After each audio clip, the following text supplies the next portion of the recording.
The National Green Tribunal has imposed a 50,000 penalty on the Goa Coastal Zone Management Authority for failing to file its affidavit in ongoing sand mining cases. The case is related to 12 environment clearances granted by the Goa State Environmental Impact Assessment Authority in February 2025 for sand mining in 7 zone of Mandovi River and 5 zone of Zuari River.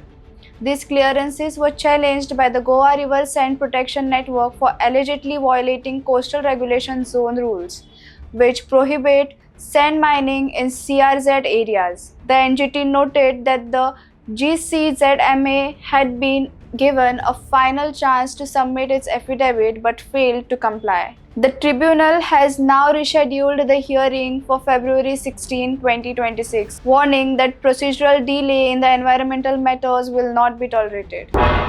तुम्ही पळयतात गोंयकारपण, गोंयकारांचो गोंयकारा खातीर.